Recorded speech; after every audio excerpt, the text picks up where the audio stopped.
je m'appelle David. Aujourd'hui, on va être ensemble pour une nouvelle vidéo Top 10. Top 10? Hey, c'est parce que ça m'intéresse. Hey, salut JP. Hey, salut Prop Board Game, qu'est-ce que tu fais ici? Ben, je vais en faire une vidéo Top 10. Ben, c'est une bonne idée, hein? On pourrait faire ça à deux. À deux? Ben oui. C'est une méchante bonne idée, ça. Voyons, qu'est-ce que vous faites là, les gars? Professeur Board Game, JP de l'école du jeu. Qu'est-ce que vous faites là? Ben, t'es en train de parler pour faire un top 10 ensemble, là. Et toi, qu'est-ce que tu fais là? Le problème, c'est que vous êtes chez moi. On est chez eux? Ben oui, puis je m'en venais avec une top 10, moi aussi, là. On l'a fait ça à trois. Bon, ok, tu peux venir, là. Bon, c'était quoi votre liste, vous autres? On n'avait pas vraiment décidé. T'as-tu une idée? Moi, j'avais préparé une top 10 euros. Oh, connais-tu quelque chose là-dessus, toi, les euros? Ouais, un peu, là. Toi? Ben, ma liste est déjà faite. Ah, ben oui, moi aussi. Bon, ça donne bien. On y va avec ça. Top 10 jeux euros. Bienvenue à cette vidéo Top 10 des jeux euros. Aujourd'hui, j'ai le privilège d'être accompagné de JP et Ticlou, qui sont eux aussi des YouTubers des jeux de société au Québec. Yes. Veux-tu que je commence? Ben oui, allons-y. Moi, je dirige l'école du jeu, une chaîne YouTube où est-ce que justement je présente des jeux à travers de vidéos règles, où est-ce qu'on passe en revue un petit peu de façon sommaire les règles de base de certains jeux. Puis la structure de ma chaîne aussi, j'ai une vidéo en lien avec le jeu qui a été exposé, où est-ce que je fais tout simplement donner ma petite critique personnelle sur personnellement comment je trouve ce jeu-là avec mon vécu, mon expérience. Puis c'est ce que vous avez besoin de savoir. Mon côté, c'est Ticlou, de la chaîne Mes Partis Pris. Donc, moi, c'est de la critique vidéo des jeux de société, de divers jeux, divers mécaniques. Puis, j'aime bien aussi sortir des jeux qui datent d'un petit peu plus longtemps. Puis dans le fond, dans mes vidéos, comme vous avez pu voir au travers des vidéos, c'est de l'explication brève des règles et c'est surtout mon opinion sur qui va aimer les jeux et si c'est des bons jeux pour vous. Donc c'est pour vous guider au travers votre démarche personnelle de quête de jeux de société. Aujourd'hui, on a choisi de faire un top 10 sur les jeux euros parce que JP et Ticlou sont des grands fans des jeux euros. Alors, pouvez-vous expliquer c'est quoi un jeu euro? Ben oui, un jeu euro, en fait, c'est connu particulièrement pour des mécaniques qui vont faire en sorte que les joueurs n'auront pas nécessairement à s'affronter puis à s'arracher la tête les uns les autres. Il n'y a pas un conflit qui est direct en général entre les joueurs. Alors, c'est plutôt de la compétition où est-ce que les joueurs vont justement se battre pour ramasser des ressources, pour s'avantager eux. Puis souvent, la façon de bloquer l'autre, ben, ça va plutôt être de tout simplement prendre quelque chose qui l'aurait avantagé. Mais en aucun cas, on peut vraiment comme détruire la partie de quelqu'un avec cet affrontement-là, si on veut. Puis ça m'amène au deuxième point aussi. Dans la plupart des euros, il n'y a pas d'élimination de joueurs en cours de partie. Alors, en fait, quand on joue, si on joue tous les trois, ben, on va jouer tous les trois jusqu'à la fin. Il n'y aura pas un joueur qui, après 15 minutes, va être éliminé puis qui va attendre à côté de la table que les deux autres finissent. Côté thématique, côté composante, un jeu euro est souvent, au niveau de la thématique, c'est une thématique qui est intégrée peut-être dans les mécaniques, mais souvent qui est plaquée sur le jeu. C'est-à-dire qu'on pourrait jouer au jeu, donc de traverser les mécaniques puis de faire le jeu en tant que tel sans nécessairement avoir le sentiment que on est dans la thématique que le jeu veut nous présenter, quoique ça change de plus en plus maintenant. Les thématiques refont surface de plus en plus. Et au niveau des composantes, on a souvent des jeux avec des pièces de bois, des petites pièces en carton. On n'aura pas nécessairement toute la panoplie de dés, puis toutes les figurines de jeux de plastique. Ça sera plus simple comme composante. Tu as parlé des dés, ça me fait penser justement, dans certains jeux où est-ce qu'on est habitué, rouler des dés, souvent on vise d'avoir un résultat qui est élevé, puis souvent rouler un 5 ou rouler un 6, c'est synonyme de bons résultats, de succès. Dans un jeu euro, souvent quand on lance des dés, ça va avoir... en fait, il y a un aspect de chance quand même dans le résultat, mais le résultat sur le dé est souvent associé plutôt à un résultat dans le jeu. Par exemple, le 1 est associé à telle action, le 2 est associé à telle action. Puis dans la majorité des jeux euro, il n'y a pas nécessairement de conséquences à rouler un 3 plutôt qu'un 4. Voilà, c'est ce qui définit un petit peu un jeu euro pour ceux qui sont un peu moins familiers. Alors, vous êtes prêts? On passe ça? On passe ça. Allons-y, top 10 jeux euro. Fait que, avant de commencer notre top 10, les gars, je sais pas si vous êtes d'accord, mais j'irai avec une mention honorable. C'était quand même pas facile de trouver un top 10 pour des jeux euro. Il y en a beaucoup. Et il y en a un, entre autres, moi j'aimerais mentionner, qui fait pas partie de ma liste parce que j'y ai joué hier soir en compagnie de l'école du jeu. Je suis coupable. Donc, ça vaut la peine d'être mentionné. Il fait pas partie de ma top 10, mais dans le fond, c'est le jeu Les Voyages de Marco Polo. Qui est sorti dans la dernière ou les 2 dernières années. Et puis c'est un jeu où la mécanique principale, c'est le placement de dés. Donc au lieu d'être un placement d'ouvriers, c'est un placement de dés. Donc on roule nos dés et on les distribue au travers le plateau pour obtenir différents avantages. Ce qui est intéressant de ce jeu-là, c'est aussi une course. Le jeu se termine quand même assez rapidement. Il y a quelques rondes seulement, ça va vite. Et c'est une course à voyager au travers, si je me trompe pas, JP, c'est au travers de l'Asie? Oui, c'est ça. C'est comme il y a une partie de l'Europe, il y a une partie de l'Afrique, puis il y a l'Asie. Et ça, et à chaque place qu'on arrête, dans le fond, les dés vont nous permettre de voyager, faire différentes actions, et chaque place qu'on arrête sur le plateau va nous donner aussi d'autres avantages pour mieux gérer notre machine de points. Alors, les voyages de Marco Polo, pour moi, étaient un gros hit hier soir. Donc, c'est ma mention honorable. Surprise! Bon choix. Pour ma part, ma mention honorable va être le jeu Blood Rage. Pourquoi c'est ma mention honorable et qui fait pas partie de mon top 10? Parce que il y a beaucoup d'éléments euro, mais je pense qu'au final c'est un jeu qui est hybride. Donc il fait vraiment des mécaniques qui sont liées au jeu Ameritrash puis au jeu euro. Matcher ça ensemble, donc on a quand même de la confrontation, des figurines, mais c'est quand même un jeu où il faut faire des points à chaque tour. On a le draft aussi pour aller chercher les cartes. Il y a un paquet de façons de faire des points, ça peut être en pillant, ça peut être en envoyant nos soldats au Valhalla. Alors il y a quand même beaucoup d'éléments euros, je trouve, donc je voulais le mentionner comme mention honorable. Bon jeu. Un bon exemple d'un hybride, effectivement. C'est vrai. De mon côté, la mention honorable ira à un jeu que, en fait, quand j'ai choisi ma mention honorable, dans mon top 10, je voulais avoir joué à ce jeu-là au moins 2 fois. Puis il y a un jeu que j'ai trouvé excellent, qui aurait certainement fait mon top 10, mais je n'y ai joué qu'une seule fois. Il s'agit de Sight. Alors, pour cette raison, parce que j'y ai pas joué plus qu'une fois, même si c'est un excellent jeu qui regroupe beaucoup d'éléments que j'adore, Sight ne fera pas partie de mon top 10, honte à moi, mais je lui donne quand même ma mention honorable. Il mérite une petite médaille. Mon numéro 10, c'est un jeu que ça fait quand même plusieurs années qu'il est sur le marché. C'est le jeu Cléopâtre et la Société des Architectes. Dans ce jeu, vous devez construire le temple de Cléopâtre. Chacun des joueurs incarne un architecte. On a vraiment des pièces qui sont en 3 dimensions pour faire les murs, les statues, les piliers, le trône de Cléopâtre aussi. Donc les composantes sont vraiment très belles. C'est un jeu où on va même utiliser la boîte du jeu à l'envers qui représente le palais. Puis on construit les choses par-dessus et autour, la cour aussi avec les statues. Alors vraiment une bonne intégration de ça.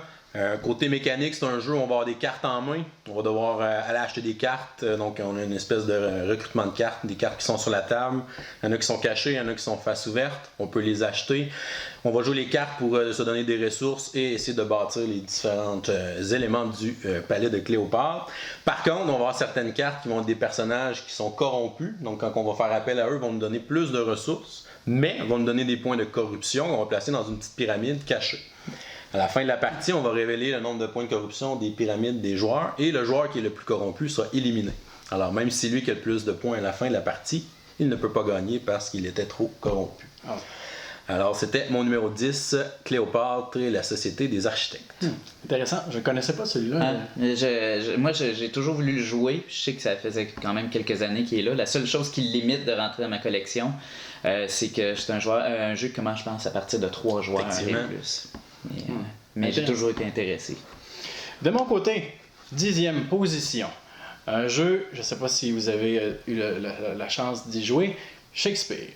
Alors Shakespeare, on est tous des troupes de théâtre différentes et on se bat, en fait, on fait la compétition entre nous afin de gagner les faveurs de la reine qui va venir en ville pour assister à des pièces de théâtre. Et au cours de la partie, on va devoir évidemment embaucher des acteurs, des figurants, des couturiers, des personnes pour s'occuper de construire le décor, tout ça. Puis juste l'aspect esthétique de ce jeu-là est à couper le souffle. Alors juste ça, c'est déjà un gros plus. Mais en plus, ce que j'apprécie dans ce jeu-là, puis pourquoi il se mérite ma 10e place, c'est que c'est un jeu qui a une mécanique que je déteste, mais que je réussis à apprécier beaucoup ce jeu-là. Alors moi, je déteste tout ce qui est de mécanique en chair. J'ai beaucoup de difficultés, sauf dans certaines exceptions. Mais Shakespeare a une mécanique d'enchère, tout simplement qu'au début de chaque tour, les joueurs vont miser quelque chose secrètement dans leurs mains comme ça. On va tous mettre nos mains ensemble, on va dévoiler, puis ça va nous donner... En fait, ce qui est important de mentionner, c'est qu'on ne mise pas de l'argent, on mise pas des ressources, on mise le nombre d'actions qu'on veut faire pendant notre tour. C'est particulier. Alors, ça. Oui, c'est assez particulier. Puis ce que je trouvais un petit peu délicat au début quand j'ai commencé à regarder ce jeu-là, c'est que je me disais, miser le nombre d'actions, tout simplement pour être premier joueur, ça ne doit pas avoir un si grand impact que ça. Pourquoi je miserais seulement 2 actions pour être premier joueur quand je peux peut-être jouer dernier, mais en avoir 5. Mais ce qui est particulier justement avec ça, c'est qu'il y a une mécanique qui fait en sorte que à la fin de ton tour, une fois que tu vas avoir activé tous tes personnages, par exemple, si je décide de miser 5 actions, donc je peux activer 5 personnages, mais à la fin de mon tour, il va falloir que j'en choisisse 4 parmi ces 5-là qui au prochain tour ne seront pas disponibles. Alors là, ça va être... toute la question de savoir quel personnage est-ce que je veux garder absolument disponible pour le prochain tour, lesquels j'active, parce qu'au prochain tour, je ne pourrai pas les activer. Puis finalement, plus que j'en active, moins j'en ai au prochain tour. Alors, ça vient beaucoup balancer le fait de peut-être qu'à la place, je vais décider de miser moins d'actions pour jouer le premier, en activer moins, mais par contre, au prochain tour, je vais avoir beaucoup plus d'actions possibles devant moi. Alors, Shakespeare, pour cette raison-là, le fait que c'est un jeu que j'aime beaucoup, mais avec une mécanique que je déteste, ça mérite la 10e place. On va essayer. J'ai jamais essayé. Je l'ai emmené. On va pouvoir jouer dans le tour. Oh yeah. Alors, de mon côté, la 10e position va au jeu Istanbul, qui est paru en 2014, puis qui est le gagnant quand même du Kinderspiel de Yares en 2014. Donc, c'est un très bon jeu. C'est un jeu où principalement les mécaniques, c'est un plateau modulaire qu'on forme au début de la partie, qui forme un bazar dans lequel les joueurs, qui représentent un marchand et ses assistants, vont traverser certaines tuiles. Avec la mécanique, je crois que c'est la mécanique Mancala, c'est-à-dire qu'on a une pile de jetons et à chaque fois qu'on déplace notre pile d'une tuile à l'autre, on laisse un jeton en arrière de nous, ce qui nous débloque des actions. Donc c'est très intéressant. Le but de se promener dans le bazar puis d'aller activer les différentes tuiles du bazar, c'est le but ultime, c'est d'aller ramasser 5 ou 6 gemmes, dépendant du nombre de joueurs, je pense, à la fin. Donc il y a comme cet aspect de course-là aussi qui est intéressant, donc d'être efficient dans nos déplacements. Il faut faire attention parce qu'effectivement, si on s'éparpille un petit peu trop sur le plateau, ce qui va arriver, c'est qu'on va être obligé de dépenser des tours de jeu simplement pour récupérer nos marchands, puis à ce moment-là, on ne débloque pas d'action. Alors, il y a une efficacité à aller chercher à ce niveau-là. Les composantes sont très bien, mais ce qui est vraiment intéressant, c'est la variabilité qu'il y a dans le jeu, parce que le plateau modulaire, on peut le placer de différentes façons à chaque partie. Les parties ne seront pas pareilles. Et puis, il y a un petit aspect aussi chance dans le jeu où certaines tuiles, les actions correspondent à un lancer de dés. Et selon le résultat, tu peux obtenir différentes ressources ou différents avantages. Donc, un jeu que j'apprécie beaucoup, mon numéro 10, Istanbul. En plus, en fait, je crois que c'est un excellent jeu, selon les critiques, pour le 2 joueurs aussi. Oui. J'ai jamais joué en fait à 2 joueurs. La seule fois qu'on y a joué, c'était à 4, je crois. Mais apparemment, selon ce que j'ai vu et entendu sur ce jeu-là, ce serait un très bon jeu à 2. Je sais que pour moi, c'est un plus. Ouais. Mais... Effectivement. Puis je pense qu'il y a une expansion qui s'en vient bientôt. Qui est sortie. Qui est déjà sortie avec le café. Le café, oui. Puis il paraît que ça augmente aussi beaucoup là, la rejouabilité. Oui. Puis ça l'offre différentes mécaniques aussi. Les gars, ma position numéro 9 va à City of Iron. City of Iron, un jeu de Ryan Laukat qui est connu pour tout faire dans ses jeux. juste ça apporte beaucoup de mérite à ces jeux, mais ce jeu-là particulièrement, c'est un gros jeu qui a Ce que j'apprécie le plus, c'est vraiment l'aspect où est-ce que on a notre paquet de cartes, puis c'est une espèce de deck building, je sais pas trop, où est-ce que... Ben oui, c'est ça, c'est qu'on va chercher les cartes qui nous intéressent dans notre paquet, puis après ça, on en pige un certain nombre, puis mélangé à ça, il y a du area control aussi par rapport à des majorités de ressources qu'on veut obtenir, mais sérieusement, je ne veux pas en dire trop sur ce jeu-là, mais c'est un excellent jeu, puis pour cette raison-là, ben, ça mérite la position numéro 9. Ça a fait... il était dans mon top 15. Ah! Malheureusement, petit spoiler, il n'est pas dans mon top 10, mais un excellent jeu. J'avais misé qu'elle allait être dans ton top 10. Alors, de mon côté, mon numéro 9, moi, appartient à un jeu en 2009 qui est Shipyard, qui est un jeu de placement de tuiles, placement d'ouvriers et surtout caractérisé par ses 5 rondelles. Donc, des rondelles, c'est une structure de jeu où ton ouvrier, dans le fond, tu le déplaces de case en case en rond en débloquant des actions sur chaque case. Donc, et il y en a 5 dans ce jeu-là. D'habituellement, il y en a juste 1 ou 2 dans des jeux. Alors, toutes les actions se passent autour des rondelles et, dans le fond, on est des producteurs de flotte navale, dans le fond, des manufacturiers, et on est au 19e siècle, puis on veut fabriquer des bateaux pour la flotte navale ou pour différentes corporations. Et puis, dans le fond, à l'aide des rondelles, en débloquant des actions, on va aller débloquer des tuiles et où on peut aller débloquer des équipages. Tout ça pour construire notre bateau de tuile en tuile. Et quand on est satisfait avec notre bateau, ce qu'il faut faire, c'est l'envoyer se faire évaluer dans un canal et que le canal, vous aurez aussi construit à l'aide des différentes rondelles. Et puis, à ce moment-là, dans le canal, il va y avoir différents points d'évaluation à franchir où les performances de votre bateau vont être évaluées selon la vitesse, selon si c'est un navire de guerre, selon l'équipage. Et c'est après un certain nombre de tours, la partie prend fin. Et la stratégie dans ce jeu-là, de choisir si je fabrique plusieurs petits bateaux pour me faire plusieurs points puis être capable d'enchaîner avec ma production, ou te faire un énorme bateau qui, lui, une fois va sortir, va scorer beaucoup de points. Alors, il y a des stratégies qui sont très intéressantes dans ce jeu. C'est un jeu vraiment à essayer pour tous les joueurs qui aiment avoir l'impression de construire quelque chose. Pour moi, c'est vraiment ce qui m'attire beaucoup dans ce jeu-là. J'ai l'impression vraiment de construire mes bateaux, puis de regarder la construction des autres bateaux qui se passent autour de moi. C'est très intéressant. Alors, mon numéro 9, Shipyard. Mon numéro 9, c'est le jeu Dice City. C'est un petit jeu où chacun des joueurs va avoir un plateau personnalisé qui représente 30 emplacements pour faire une ville. On a des emplacements de base qui sont là. Et au début de notre tour, on va lancer 5 dés et on va placer les dés là, correspondant aux chiffres obtenus et à la couleur du dé aux intersections là, pour les placer sur notre ville. Et à notre tour, on peut activer les dés pour faire l'effet du bâtiment qui est en dessous pour générer des ressources. Et c'est d'aller acheter des meilleurs bâtiments qu'on peut placer où on veut dans notre ville. Alors ce qui est le fun, c'est qu'on peut vraiment faire n'importe quoi avec notre ville. On peut spécialiser une certaine rangée ou une certaine colonne pour faire des ressources ou pour faire des points militaires ou faire d'autres effets qui vont permettre de déplacer les dés.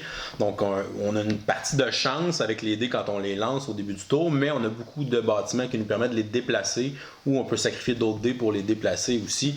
Alors, ça diminue un peu l'effet de la chance qu'il va avoir sur nos dés. C'est un jeu où il faut générer des points pour gagner. Alors, il faut vraiment se bâtir une ville pour qu'elle soit efficace, pour faire beaucoup de ressources dans un tour, faire une machine à points. On ne peut pas garder beaucoup de ressources entre chacun des tours. Alors, c'est vraiment, il faut maximiser ce qu'on va avoir dans notre tour pour essayer d'acheter le plus de bâtiments et de faire le plus de points. Un beau petit jeu là, de construction de ville. Mon numéro 9, Dice City. Alors, pour le numéro 8, mon numéro 8 est un jeu d'un auteur que j'apprécie beaucoup dernièrement. C'est un jeu apparu en 2014 et c'est le jeu Deuce de Sébastien Dujardin, qui a été nominé pour plusieurs prix, là, dont le Golden Geek et l'As d'or. C'est un jeu où il y a un plateau modulaire et c'est un jeu de gestion de cartes et de gestion de territoire. Dans le fond, les joueurs, ce qu'ils vont faire, c'est dans le temps des différents dieux, puis il va y avoir un plateau individuel, puis c'est un jeu de cartes où chaque joueur va avoir une main de cartes de différentes couleurs représentant les bâtiments civils, des bâtiments religieux, des bâtiments navals. Et quand ils vont jouer une carte sur leur plateau individuel, dans le fond, ils vont pouvoir mettre un bâtiment sur le plateau de jeu, dans le centre, qui est modulaire.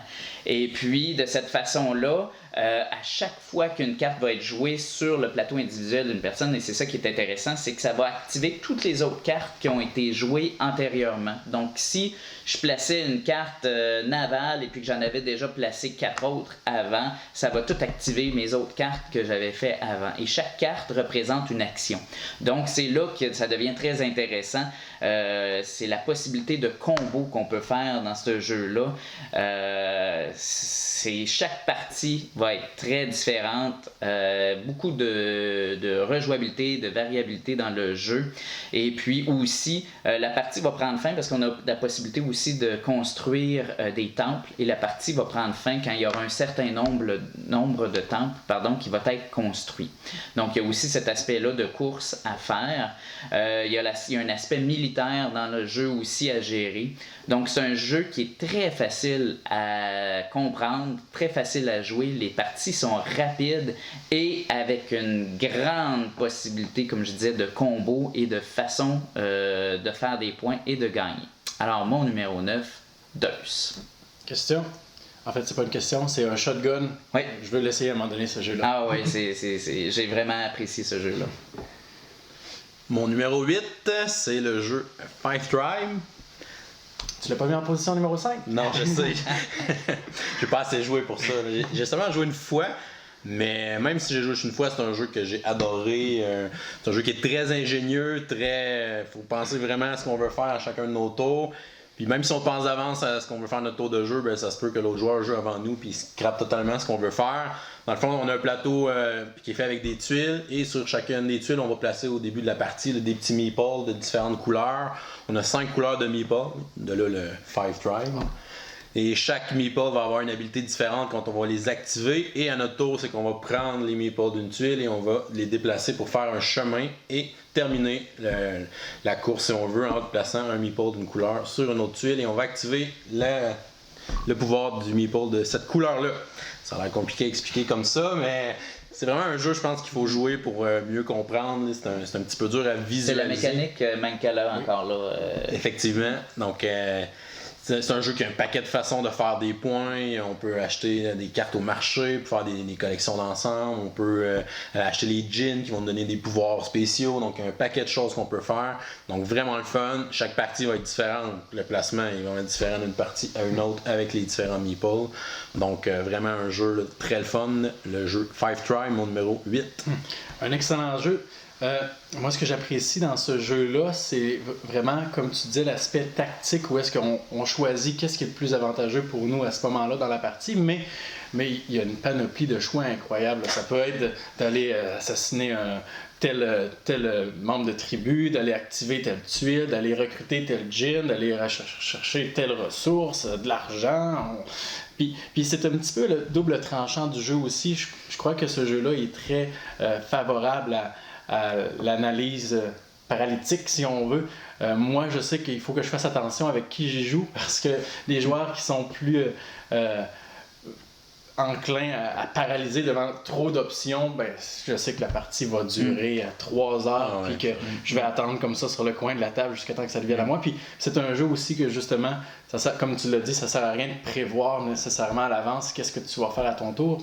Le plateau va avoir complètement changé rendu. Ma femme serait d'accord avec ton choix. Oui, elle adore beaucoup Five Tribe, puis c'est un jeu qui se joue très bien à deux aussi. Donc, bon choix, David. C'est. De mon côté, position numéro 8. Ma femme aime beaucoup ce jeu-là aussi. Il s'agit d'Alchemist.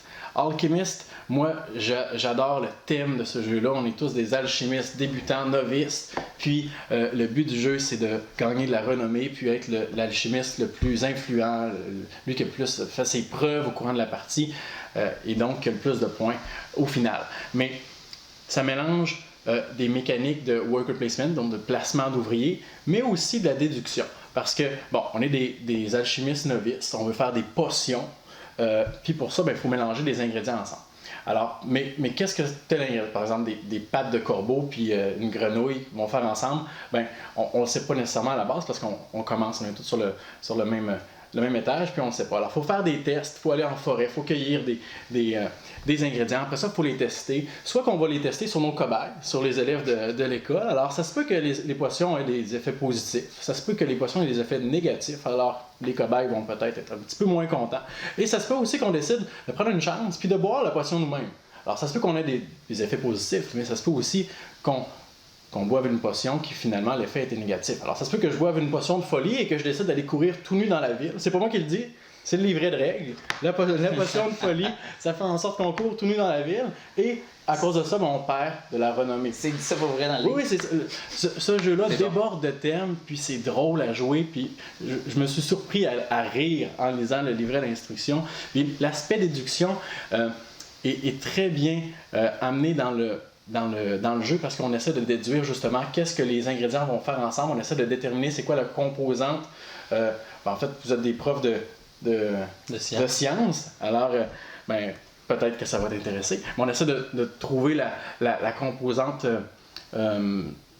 moléculaire des ingrédients pour ensuite prévoir le résultat de deux ingrédients ensemble. Puis ça mélange une application avec laquelle on peut jouer au jeu. Je suis pas un grand fan, en fait, j'ai toujours une petite crainte, un petit recul à l'intégration des applications dans les jeux, mais c'est possible de jouer à Alchemist sans l'application, mais moi je le ferai jamais. Il facilite dans le fond ton travail. Ça facilite le travail, puis c'est pas un poids, c'est pas quelque chose qui va enlever de la rejouabilité, c'est juste c'est bien fait, là, c'est super bien.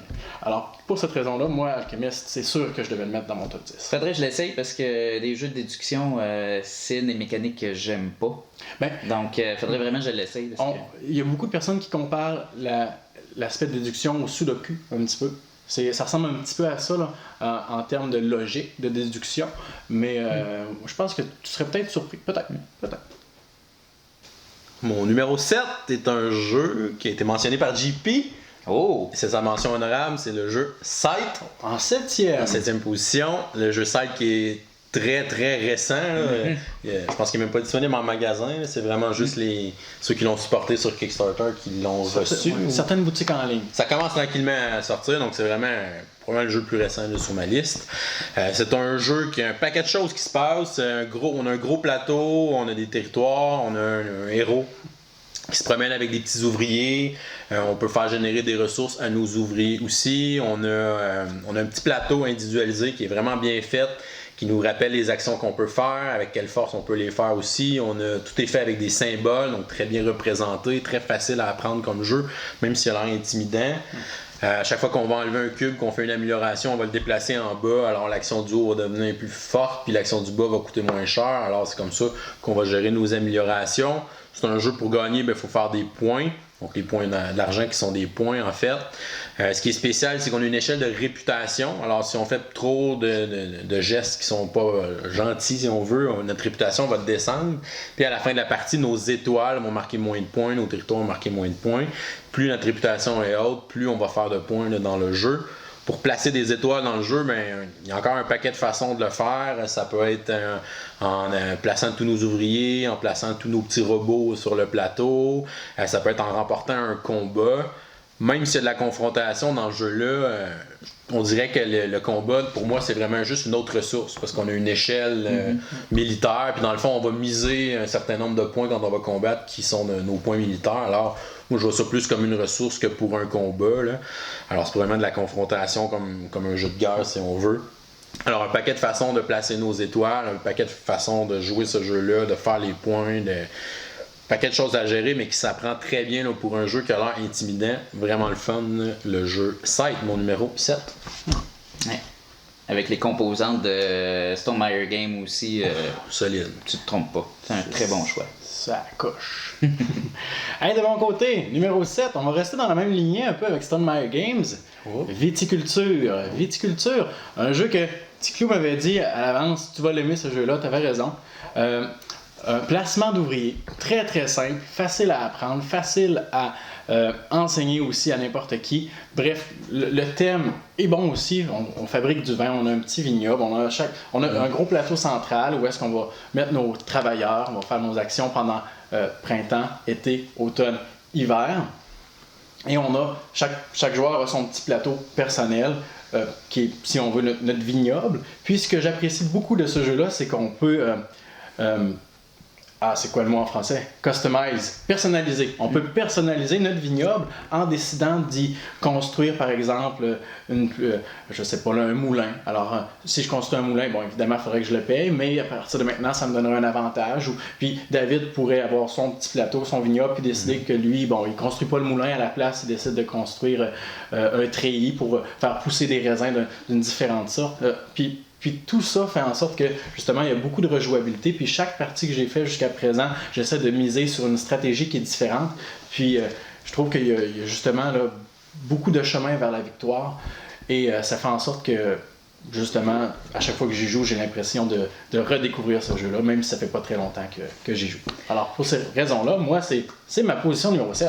J'aime beaucoup l'aspect aussi que le jeu est divisé en 2 phases. Donc, tu as des actions de placement d'ouvriers qui se font en été. Puis t'en as d'autres qui se font en hiver, puis il faut que tu prépares la saison suivante et vice-versa. Exactement. Il y a aussi la grosse extension de ce jeu-là, Tuscany, que moi j'ai jamais joué, je la connais pas beaucoup non plus, mais qui ajoute encore plus de variété à ça. Le plateau change complètement, puis il y a du matériel, des composantes de plus. Mais moi, t'avais raison, j'aime beaucoup ce jeu. J'ai toujours raison. Alors, mon numéro 7 à moi, comme je disais tantôt que j'aimais beaucoup l'auteur Sébastien Dujardin, donc c'est encore un jeu à lui, apparu en 2010 cette fois-ci, et c'est le jeu Troyes. Alors, c'est un jeu de placement de dés. Donc, un peu comme Marco Polo, où on va rouler des dés. Dans le fond, chaque joueur représente une famille influente qui, dans les années 1200, entre dans la ville de Troyes. Troyes? Tu peux le dire en français. Je vais le dire à Troyes. Ouais, ok, Troyes. Dans la ville de Troyes. Pour construire la fameuse cathédrale de Troyes qui a pris des centaines d'années à construire. Et c'est avec nos dés de différentes couleurs qui représentent soit des dés militaires, des dés civils, des dés religieux. Chaque joueur va brasser leurs dés. Et c'est à l'aide de ces dés-là, les dés représentent dans le fond la force des habitants que tu engages pour différentes actions. Et puis justement, ce qui est intéressant dans ce jeu-là, c'est qu'on peut aller piger les dés de nos adversaires, c'est sûr, en leur payant un certain coût. Donc, il y a une gestion à faire à ce niveau-là. Est-ce que c'est payant vraiment d'aller chercher les dés de son adversaire? Il faut que je me garde de l'argent. Mais chaque dé, dans le fond, chaque action du plateau va prendre 1 à 3 dés et on prend ces dés-là pour justement construire la cathédrale, empêcher les barbares d'envahir la ville, influencer différents marchands ou différents personnages religieux qui vont nous donner des avantages durant la partie. Alors c'est un jeu qui est drabe un peu par rapport au niveau de l'illustration, mais moi j'aime beaucoup cet aspect-là. Mais il y en a plusieurs qui disaient que ils étaient peu intéressés à jouer au jeu juste par le plateau de jeu. Mais puis l'illustration sur le couvert de la boîte. Mais pour moi, ce qui m'attire beaucoup, c'est la variabilité encore là, parce qu'à chaque partie, ça va être des personnages différents. C'est aussi le fait de l'interaction. Comme je disais, c'est un jeu euro où là, il y a une interaction. On peut vraiment aller bloquer les joueurs en prenant les dés de ses adversaires et vice-versa. C'est un jeu qui est un peu plus complexe, puis qui malheureusement, le livre d'instruction est affreux, là, il n'est pas facile à comprendre, mais il fait partie quand même de mon top 10. Il est le numéro 7, 3, ou Troyes. Malgré ta première partie? Ma première partie, ouais.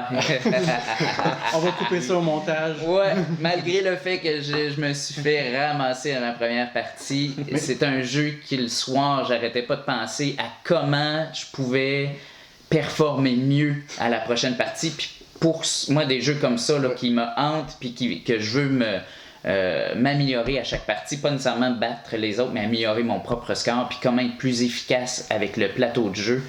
Effectivement, c'est un fait qui est très intéressant. Oui, je pense que justement le fait de dire hey, j'ai perdu, mais pas juste un peu, là, j'ai vraiment perdu, Mais j'aime ce jeu-là, puis je veux y rejouer. Ça, c'est un élément très important. J'en ai un justement un petit peu plus tard dans mon top 10 que j'ai rarement gagné dans ce jeu-là, mais je veux continuer d'y jouer puis continuer de jouer quand même.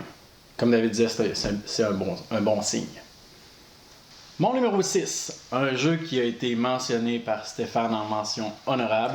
Un jeu que David m'avait conseillé. Il m'a dit « T'aimes les héros, t'aimes les dés, tu vas aimer les voyages de Marco Polo. » Alors, j'ai suivi son conseil. Je me suis dit « Je vais l'acheter. » Et j'aime les voyages de Marco Polo. Les dés roulent bien. Ils sont confortables. Oui, c'est ça, ils sont doux.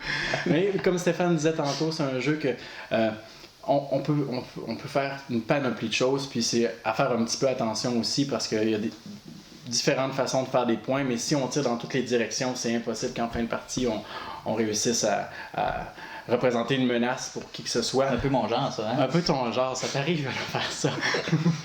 mais une fois qu'on a compris comment faire des points de façon efficace, peut-être qu'il faut une partie ou deux pour s'habituer un petit peu à ce concept-là de ne pas tirer dans toutes les directions. Une fois qu'on a maîtrisé cette idée-là, on comprend mieux le jeu puis on l'apprécie pour sa juste valeur. Alors moi, puis j'avais pas non plus vraiment de dice placement, de placement de dés. Alors ce jeu-là comble la place totalement. Ma position numéro 6. Super. De mon côté, la position numéro 6 a une valeur sentimentale pour moi. Je pense que c'est pour ça qu'il est quand même assez haut. C'est un worker placement pur, un placement d'ouvrier vraiment pur, si c'est pas un des premiers. C'est moi le premier que j'ai joué et je suis tombé en amour avec cette mécanique. Est apparu en 2006, c'est Pillars of the Earth, qui est vraiment... quand je dis que c'est un placement d'ouvrier pur, c'est vraiment ça. C'est un euro pur où on est encore dans le temps, dans l'ancien temps, comment je pourrais dire ça, pas un temps, tu sais, les temps de ressources, là, pas médiéval, mais Renaissance, dans le temps de Renaissance, merci. Fait que, tu sais, c'est un thème que, bon, c'est pas très intéressant, mais c'est les mécaniques. C'est vraiment, le but du jeu est encore là, on est en Angleterre, dans les années, je l'ai-tu marqué? 13, au 13e siècle. Au 13e siècle, où encore là, on construit une cathédrale. Ce qui est le fun, c'est que la cathédrale est aussi un marqueur de temps dans ce jeu-là. Donc, à chaque tour, on va voir la cathédrale se construire dans le centre du jeu, ce qui est une belle valeur ajoutée, je pense, au niveau des pièces, des composantes. Mais dans le fond, chaque tour, les joueurs vont placer leurs ouvriers pour aller chercher des ressources, aller chercher aussi des artisans qui vont nous aider, dans le fond, à transférer ces ressources-là en points de victoire. Et c'est ça, le jeu, dans le fond, c'est pas plus compliqué que ça. Mais moi, c'est un jeu qui est pas facile à obtenir dernièrement. C'est un jeu qui est out of print. Alors, je suis bien content de l'avoir dans ma collection. Il y a une valeur sentimentale pour moi. Pillars of the Earth, mon numéro 6. As-tu déjà joué? Non. Moi non plus. Voilà. Ça y est. Tu continues. Tu l'as-tu? Tu l'as-tu? Oui, je l'ai. Ok. Mon numéro 6, moi aussi, c'est un jeu discontinué. C'est le jeu Colosseum. Dans ce jeu, on incarne des impresarios romains et on organise des spectacles au Colisée de Rome. On doit organiser le plus gros spectacle qui attire le plus de spectateurs pour gagner la partie. C'est un jeu qui a un paquet de mécaniques qui se passent. On a notamment une mécanique d'enchère où on va aller acheter les tuiles qu'il nous faut pour faire les spectacles. On va acheter les tuiles des spectacles qu'on veut faire aussi. On va essayer d'avoir des spectacles de plus en plus gros, plus la partie va avancer. On va aussi faire des améliorations sur notre arène pour faire nos spectacles, agrandir notre arène ou ajouter des abonnements ou des choses comme ça. On peut essayer d'attirer l'empereur dans notre spectacle pour nous donner des bonus de spectateurs, les différents sénateurs. Donc on peut essayer de manipuler les dés pour les faire se déplacer dans notre spectacle. Et ce qui est le fun, ce qui est différent dans ce jeu-là, c'est qu'on ne marque pas des points à chacun de nos tours. On fait un spectacle qui a 30 spectateurs, on a 30 points. Si au prochain tour, on fait un spectacle qui fait 40 spectateurs, on a maintenant 40 points. Donc, c'est vraiment le nombre de spectateurs du spectacle. Et le plus gros spectacle va remporter la partie. Les points ne s'accumulent pas. Les points ne s'accumulent pas, ce qui est rare dans un jeu en tant que tel. On doit faire les collections d'ensemble pour faire nos spectacles aussi. Si on fait des spectacles différents à chaque tour aussi, on a un petit bonus de nos spectacles précédents, c'est comme notre réputation.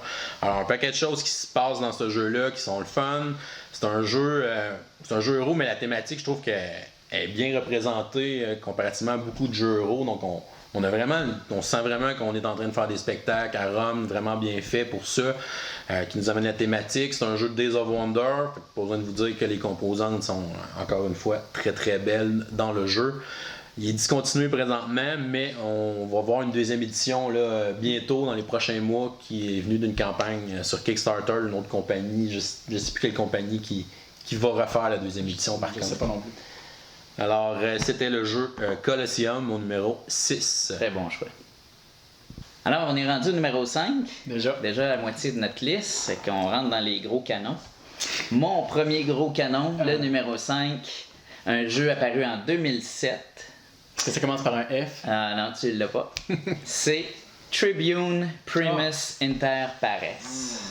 Tu m'en as parlé en plus. Ouais, qui est un jeu, c'est un placement d'ouvriers, mais aussi une mécanique de collection de cartes. Alors, dans Tribune, dans le fond, on est c'est dans la Rome ancienne, et on est des familles influentes.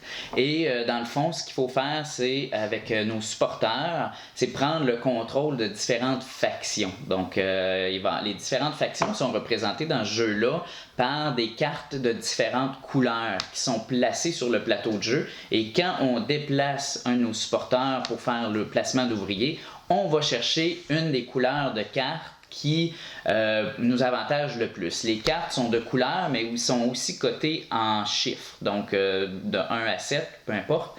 Et dans le fond, c'est en allant chercher différentes cartes qu'on va pouvoir faire une série de la même couleur.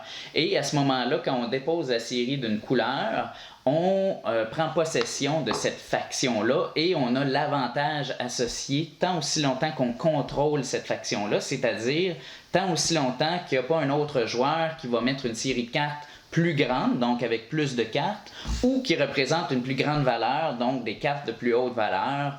Même s'il y en a un peu moins de cartes, le chiffre peut être plus haut. À ce moment-là, c'est l'autre joueur qui devient maître de cette faction-là et qui a l'avantage pour le restant de la partie. Alors, il y a une stratégie qui est très intéressante ici encore là, soit de se dépêcher à mettre en place des séries de cartes, mais qui ne sont pas très fortes en nombre ou en nombre de cartes, et puis d'avoir le plus d'avantages possible en début de partie, ou d'attendre un petit peu plus longtemps, puis de mettre vraiment une série imposante qui peut peut-être t'assurer pendant plusieurs tours d'avoir un avantage. Et tu fais ça avec les différentes factions qu'il y a dans le jeu. Et le vainqueur est celui qui va avoir accompli un nombre d'objectifs qui est fixé par une carte là, qu'on se donne en début de partie. Donc, sur les cartes objectifs en début de partie, aussi, ce qui est intéressant, c'est qu'il y en a plusieurs. Donc, il y a plusieurs objectifs à accomplir, donc beaucoup de variabilité. Et aussi, les cartes sont divisées selon la longueur de partie qu'on veut avoir. Si on veut une partie courte, moyenne ou de longue durée. Alors pour moi, Tribune est un jeu qui excelle par rapport au mélange des deux mécaniques que j'ai mentionnées, qui est le placement d'ouvriers et la collection de cartes. Donc, mon numéro 5, Tribune. Mon numéro 5 est le jeu Mission Red Planet, deuxième édition, qui est paru en 2015. C'est un jeu où on a les territoires de la planète Mars qui sont sur un petit plateau et chacun des joueurs va recevoir une main de cartes qui représente 9 rôles, qui sont des rôles différents, là, qui vont lui permettre d'aller placer ses astronautes dans des vaisseaux et ensuite les vaisseaux vont les amener sur la planète Mars et on doit essayer d'avoir la majorité là, dans les territoires pour pouvoir faire les points au moment des phases de marquage de points il y en a 3 fois dans la partie. Alors, les joueurs vont jouer simultané une carte de leur main et on va révéler ensuite les rôles un à la suite de l'autre et on va les jouer dans l'ordre comme un compte à rebours si on veut, là, d'une fusée qui décolle. Alors, les rôles vont se jouer dans cet ordre-là. Les joueurs vont placer les petits astronautes dans les vaisseaux et quand un vaisseau est plein, il va tout simplement décoller et atterrir sur le territoire qui est mentionné sur le vaisseau. Alors, on peut essayer de prévoir un petit peu là, où envoyer nos astronautes. On a des rôles qui nous permettent de saboter un vaisseau pour le faire exploser. On a des rôles qui nous permettent de déplacer nos astronautes sur la planète. On a un paquet de rôles différents. Là, et à un moment donné, si on a joué trop de rôles, on peut jouer un rôle pour récupérer tous les rôles dans notre main pour les prochains tours. Le jeu se joue super rapidement. Il y a juste 10 manches de jeu, alors c'est vraiment rapide. Il y a 3 phases de marquage de points aussi qui sont à différents endroits dans la partie. Alors c'est vraiment important de bien se positionner juste avant les phases de marquage de points. Des fois, on peut faire quand même beaucoup de points. C'est un jeu même si on tire de l'arrière, si on réussit à bien se positionner à la fin de la partie, on peut rattraper les autres joueurs parce que plus on avance dans la partie, plus les phases de marquage de points sont payantes. Donc, il y a un multiplicateur x2, x3 pour les autres phases de marquage de points. Donc, pour moi, un très bon jeu, le Mission Red Planet, mon numéro 5. Petite question pour toi, prof. La première édition jouait pas à 2, puis je pense que la deuxième, il y a une variante qui joue à 2, ça se peut-tu? Oui, mais je la recommande pas. Okay. Je te recommanderais de jouer à partir de 3 et plus. La variante, c'est que chaque personne va avoir comme une deuxième couleur d'astronaute qui est neutre, qui marquera pas de points, mais que tu peux utiliser pour nuire à l'autre, dans le fond. Okay. Alors, les deux joueurs gèrent deux fois des astronautes. Ça, donc, c'est pas super. C'est peut-être pour ça aussi que je l'ai pas joué encore. On va attendre d'être plusieurs joueurs. Exact. De mon côté, 5e position, un jeu coopératif, Robinson Crusoe. Robinson Crusoe, je suis pas un grand fan des jeux coopératifs, mais ce jeu-là m'a accroché, puis je décroche pas. C'est... mais tu gagnes pas. c'est ça le pire. J'ai gagné une fois. On a gagné une fois. Avec la gangrène, mais on a gagné. On a gagné une fois. On est sorti de là en piteux état, mais on a gagné. Mais c'est entre autres ce que j'aime de ce jeu-là, c'est que c'est une aventure sur le plateau, mais c'est une histoire aussi qui est ancrée. Là. Quand on lance les dés de ce jeu-là, on sent le stress. Là. Puis pas juste celui qui lance les dés, là, tout le monde. Puis ça m'amène justement un petit peu à parler que ce jeu-là, il est un petit peu mitigé pour un jeu de style euro, parce que on va quand même lancer des dés qui vont déterminer si on réussit ou non, si on a des conséquences ou non, qui vont donner en fait le résultat des événements. Alors ça, c'est beaucoup emprunté un petit peu à la Mary Trash. On a aussi des cartes événements qui vont arriver comme ça. Mais juste l'aspect de worker placement, justement de placement d'ouvriers, l'aspect où est-ce qu'on travaille ensemble, on décide qu'est-ce qu'on fait, on faut gérer nos ressources, est un petit peu plus euro aussi. Est-ce que vous acceptez mon choix dans... Moi, je l'ai pas mis dans mon top 10. À cause de ça? À cause je croyais que c'était pas un euro. Mais t'expliques bien pourquoi toi, tu penses que c'est un euro, c'est correct, mais je trouvais qu'il y avait un peu trop de hasard, mais... Je trouve que c'est quand même... C'est ça, là, je ne saurais pas dire à quel pourcentage exactement c'est balancé. Là, je crois que ça emprunte un petit peu des deux. Il y a peut-être un petit peu plus justement de Mary Trash à cause du hasard des dés que veut pas au courant de la partie, on n'a pas le choix de lancer à un moment donné. Mais il y a une bonne gestion de ressources. Oui, c'est ça, il y a une bonne gestion de ressources, placement d'ouvriers. Fait que j'ai décidé de le mettre quand même.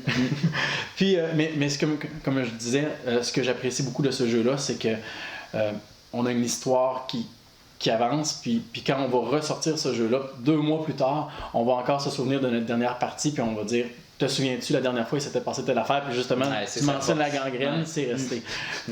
Puis ce que j'aime aussi de ce jeu-là, c'est qu'il y a une panoplie de scénarios. Alors, on gagne le scénario 1, on peut commencer le scénario 2 si on le désire, puis là, les règles vont changer, le contexte va changer aussi, les objectifs ne seront pas les mêmes, alors tout est différent, les objets qu'on peut construire ne seront pas les mêmes nécessairement. Puis une autre chose que j'aime beaucoup de ce jeu-là, c'est justement les cartes qu'on peut piger, puis qui nous offrent des choix. Comme par exemple, je sais pas, on pige une carte, puis là, ça nous dit une option qu'on a, on trouve du bois. Alors, soit on a le choix de prendre le bois ou de ne pas le prendre. Fait que si on prend le bois, ben, ça nous donne l'avantage que, cool, on a du bois, on va pouvoir se construire un abri. Mais par contre, ça nous dit que si on prend la carte, si on prend l'avantage, ben, la carte se retourne dans le paquet qu'on va mélanger. Puis plus tard, cette carte-là va revenir. Puis, si on a décidé de justement prendre le bois, ben, surprise, quand la carte revient, le bois a moisi, le bois n'était pas de qualité, notre abri s'écroule. Alors, c'est des choix qu'on a à faire comme ça. On sait déjà un petit peu à l'avance qu'est-ce qui va se passer. Mais t'aurais dû couvrir ton bois. Oui, c'est ça, j'aurais dû. Mais bref, moi, c'est un jeu que j'aime beaucoup, même si je perds 98% des parties. C'est ce que j'allais dire. Si vous voulez vraiment un jeu qui vous allez en avoir pour votre argent, je pense que c'est un des meilleurs parce que... C'est un bon défi. Là. C'est vraiment un bon défi. Puis je sais pas combien de scénarios comme tu disais, mais moi je pense que j'en ai juste joué un à date parce que je l'ai jamais gagné jusqu'à la fois où on l'a gagné. Puis, il y a 10 scénarios, puis en plus sur Board Game Geek, il y a des gens qui se sont amusés à créer des scénarios qui ont proposé au créateur Ignacy qui les a validés. Alors c'est super aussi, là, la communauté est là pour bonifier encore un jeu. Puis l'extension du voyage de Darwin. Oui, que j'ai aussi. Oui, l'extension que j'ai pas pu encore essayer, mais apparemment que c'est excellent aussi. C'est un jeu que la thématique est merveilleuse. Là, c'est tellement immersif que tu la vis l'aventure sur l'île. Tu le sens, le manque de nourriture. Là. La mécanique avec les cartes d'invention aussi, la manière qu'on les construit, tout ça. Donc, les choix que tu as à faire. C'est vraiment un bon choix. Bon, on a cours. C'est bon. Mon numéro 4 est un autre jeu de Days of Wonder.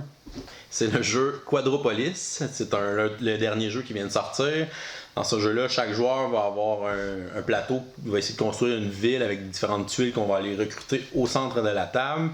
Et on va devoir placer les tuiles là, pour essayer de faire le plus de points. Certaines tuiles vont être plus efficaces si elles sont à côté de telle autre sorte de tuiles. On a des tuiles aussi, des sortes de bâtiments qui s'empilent. On doit aussi gérer des ressources énergétiques pour activer nos bâtiments, des habitants aussi pour activer d'autres bâtiments. On peut avoir des parcs aussi qui peuvent nous servir à neutraliser de la pollution. Donc, si il nous reste des ressources à la fin de la partie, ça va être des points négatifs. Alors, un paquet de choses à gérer. Je trouve que c'est un beau petit jeu. C'est comme un peu un casse-tête. Là. Chacun des joueurs va faire sa petite ville. C'est un jeu qui n'a pas beaucoup d'interaction entre les joueurs. On peut essayer de bloquer là, en allant chercher les tuiles que l'autre veut aller chercher, mais au final, si ça nous nuit plus que ça nuit à l'autre, c'est pas nécessairement bon. C'est pas nécessairement ça qui va faire le plus de points. Alors souvent, on se concentre un peu plus sur nos choses. C'est un jeu, les composantes, encore une fois, sont vraiment belles. Le jeu est vraiment beau, vraiment le fun, se joue rapidement. La façon que la boîte est faite, c'est rapide pour le placement du jeu.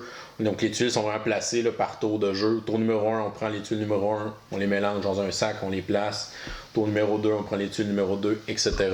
Donc ça facilite le placement et le rangement du jeu. C'est un jeu que j'ai trouvé vraiment le fun. Mon numéro 4, Quadropolis. De mon côté, numéro 4 va à The Gallerist. J'ai triché. J'avais dit que je ne mettrais pas de jeu que j'ai joué seulement qu'une fois, mais bon, j'y ai joué seulement qu'une fois avec ma femme, mais ce matin, je me suis dit, ben oui, on fait un top 10 euros. Je peux pas mettre ce jeu-là dans mon top 10. C'était trop bon la première fois. Alors ce matin, pendant que ma petite dormait, j'ai pris ma grosse boîte, puis je me suis simulé une game à 2 joueurs avec moi-même pour regarder un petit peu, encore une fois, les mécaniques, puis de voir si on avait bien compris la première fois, puis de vérifier, valider si ce jeu-là méritait vraiment une place dans mon top 10, puis c'est le cas. Alors ce jeu-là, Gallerist, juste d'ouvrir la boîte, déjà là, c'est toute une expérience. Les composantes sont à couper le souffle, c'est beau, tout est épais, là. La qualité est numéro 1. Puis côté mécanique, le principe est simple. C'est un placement d'ouvrier, puis il y a 4 emplacements qu'on peut faire. Alors c'est très simple. Mais il y a beaucoup de profondeur parce que chaque action, en fait, chaque placement qu'on va faire va débloquer 2 actions. On va en choisir une, puis l'action qu'on va choisir là-dedans va impliquer beaucoup de choses. Alors, il y a beaucoup de profondeur. C'est un jeu qui est assez lourd en termes de choses à prendre en considération, de règles à se souvenir aussi. Puis, mais il y a beaucoup à faire dans ce jeu-là. C'est excellent à 2 joueurs.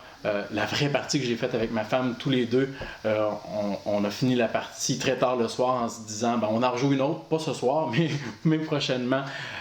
Puis on a tous les deux eu une excellente impression avec ce jeu-là. Gallerist, pour moi c'était certain, il fallait que je le mette quelque part. Alors, numéro 4.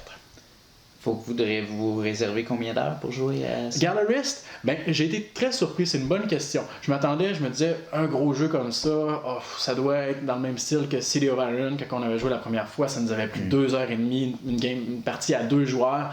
Puis finalement, si j'enlève les explications, parce qu'il y a quand même beaucoup d'explications, je crois que ça a pris 30 minutes pour moi à expliquer à ma femme, mais en 1 heure, on avait fini notre partie. Ce qui est le fun, c'est que c'est nous qui décidons un petit peu quand la partie se termine. Il y a 3 choses qui peuvent déclencher la fin de la partie. Aussitôt qu'il y en a 2 qui sont arrivés, le dernier tour est déclenché, puis un tour se joue assez rapidement aussi. Alors, c'est ce qui fait en sorte que peu importe le nombre de joueurs, c'est certain qu'à 4, la partie ne sera pas nécessairement plus longue. Ce qui va être plus long, par contre, ça va être l'analyse un petit peu de chaque joueur, de décider qu'est-ce qu'il va faire. C'est ce qui va faire en sorte que la partie va peut-être durer 1h30, 1h45 plutôt qu'une heure. Ça a de l'allure pour le gros jeu. Oui. De mon côté, le numéro 4, c'est un jeu, je dirais, de contrôle de territoire et de placement de tuiles. Plutôt des placements de gros morceaux de bois. C'est un jeu qui est apparu en 2014 et je nomme Medina, 2e édition. Donc, c'est un jeu où tous les joueurs vont participer, ils vont contribuer à reconstruire la ville de Medina à l'aide de gros morceaux de bois. Dans le fond, les morceaux de bois, c'est des pièces qui représentent différents bâtiments de la ville et chaque pièce ont des couleurs aussi qui sont différentes. Peut-être 4-5 couleurs là, dans le jeu. Et puis, chaque joueur va commencer avec sa série de pièces de différentes couleurs. Et à tour de rôle, les joueurs vont être invités à placer 2 morceaux sur le plateau pour ainsi construire la ville de Medina. Et ce qui est intéressant, c'est qu'à un moment donné, il ne peut jamais avoir plus qu'une couleur d'un bâtiment qui est construit en même temps. C'est-à-dire qu'on peut contribuer à construire un bâtiment brun, contribuer à bâtir un bâtiment gris, mauve, mais on ne pourra jamais en commencer un deuxième. Il faut toujours construire sur le bâtiment qui est déjà existant jusqu'à temps qu'un joueur décide de prendre comme propriété le bâtiment. Donc, puis pourquoi? C'est que le joueur, en prenant possession du bâtiment, va pouvoir, à partir de ce moment-là, commencer à avoir des points de victoire selon les différentes compositions du bâtiment ou selon sa situation sur le plateau. S'il est situé près de murailles pour le défendre, près d'une fontaine, s'il y a des marchands qui sont proches, ce sont tous des petits morceaux qu'on dépose au fur et à mesure.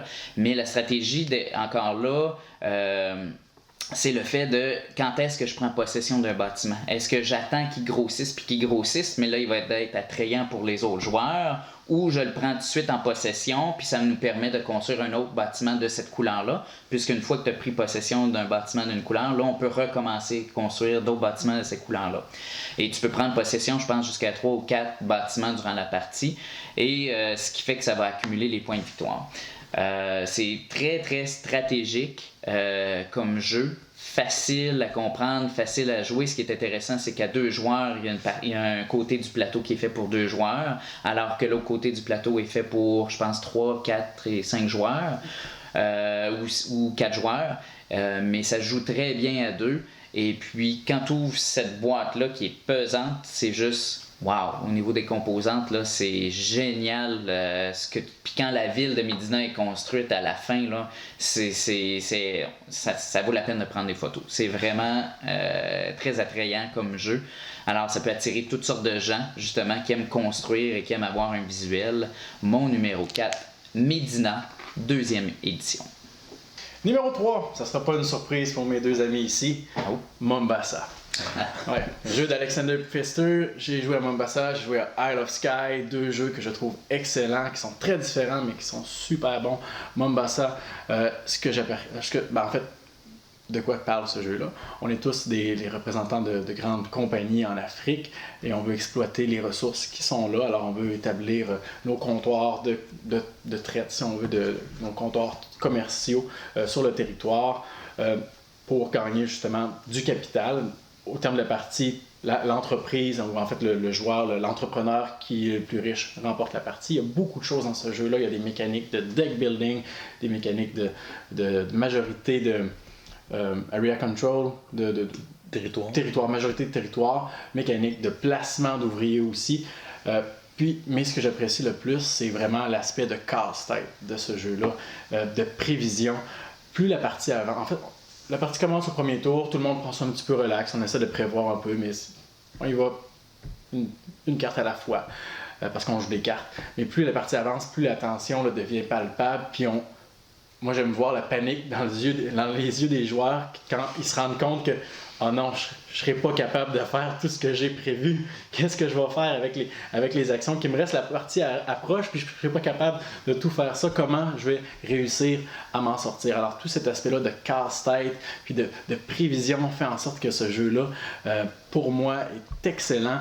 Il y a tellement de rejouabilité aussi, des manières d'aller chercher des points différents. Un petit peu moins bon à 2 joueurs. En fait, très bon à 2 joueurs. La seule chose qui est moins importante à 2 joueurs, en fait, c'est l'aspect de majorité de territoire. La carte reste la même. Alors, c'est certain que si on est tous les 2 à jouer ensemble, bon, on va moins empiéter sur le territoire, tandis que si on joue tous les 4, ben là, c'est certain que là, il va y avoir toute une guerre pour le territoire, mais ça reste tout de même un excellent jeu, peu importe le nombre de joueurs.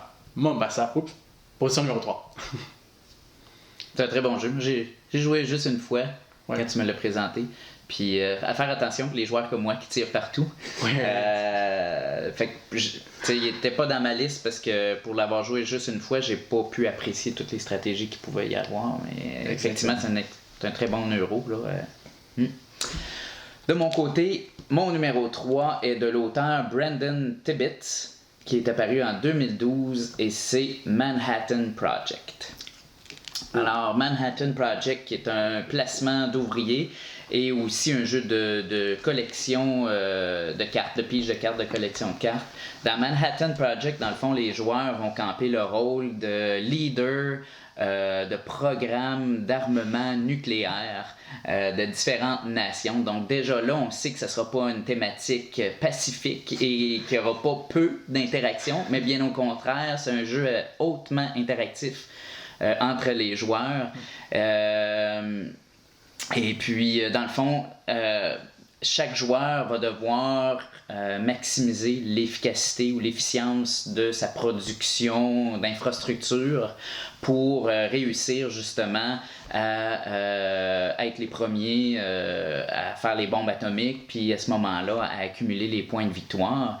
Alors, ce qui est très intéressant quand on parle d'interaction, c'est que les joueurs vont pouvoir, dans leurs actions, faire des airstrikes, faire des attaques aériennes sur les infrastructures des autres personnages, vont pouvoir aussi envoyer faire du sabotage ou de l'espionnage aussi, et sur les plateaux des adversaires. Et puis ce qui est intéressant, c'est qu'il n'y a pas de tour nécessairement dans le jeu, c'est-à-dire qu'on place à tour de rôle, on va placer nos ouvriers, mais jusqu'à temps qu'à un moment donné, on n'en ait plus, et là, on les reprend tous. Ça prend un tour pour tous les reprendre et on recommence. Alors, l'ouvrier que tu as placé à un certain moment, c'est à y penser parce que cet ouvrier-là va rester là pour plusieurs tours, donc va bloquer la place pour les tours suivants.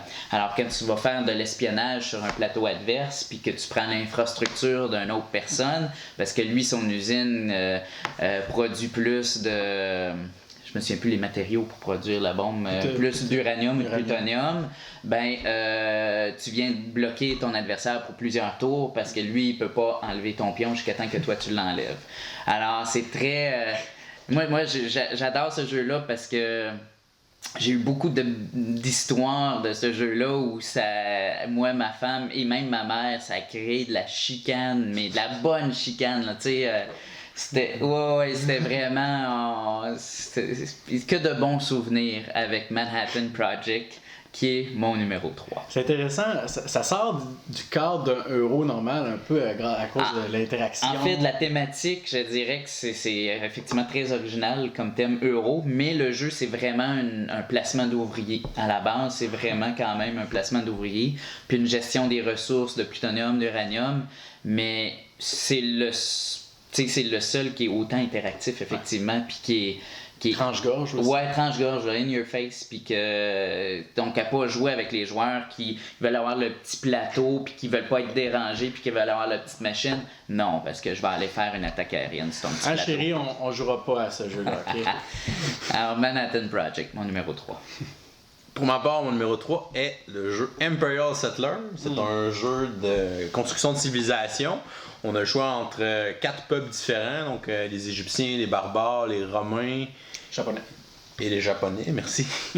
Chacun va avoir une particularité vraiment spéciale. On a même chacun son deck de cartes différent qui fonctionne avec des bâtiments différents pour chaque peuple. Et on va avoir un paquet de cartes communes pour tous les joueurs de la partie. Alors on peut piocher des cartes dans le paquet de cartes communes ou on peut piocher des cartes dans notre paquet de peuples si on veut à notre tour de jeu.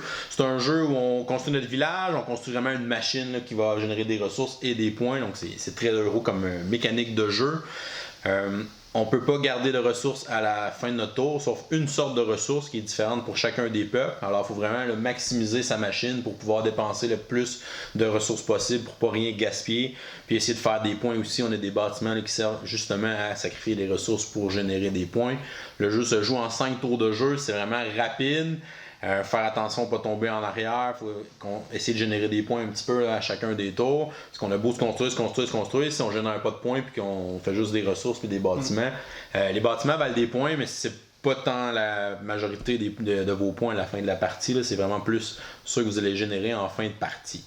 On a un petit peu d'interaction entre les joueurs. On peut décider d'attaquer les bâtiments de nos adversaires, détruire leurs bâtiments. On retourne la carte de côté et à ce moment-là, il ne peut plus utiliser le pouvoir du bâtiment, mais il peut quand même s'en servir pour faire une fondation pour construire un nouveau bâtiment avancé là, avec cette fondation-là. On n'a aussi pas tous les bâtiments aussi qui peuvent se faire attaquer, donc c'est pas un jeu qui c'est trop agressif non plus, juste un petit peu, là, mais quand même pas trop. C'est un jeu donc vraiment le fun, rapide. Il y a des extensions qui sont sorties justement. Il y a un nouveau peuple qui est les Atlantides qui peut être acheté puis joué. On a aussi d'autres petites expansions qui rajoutent des cartes pour chacun des peuples. C'est un jeu qui a une belle rejouabilité.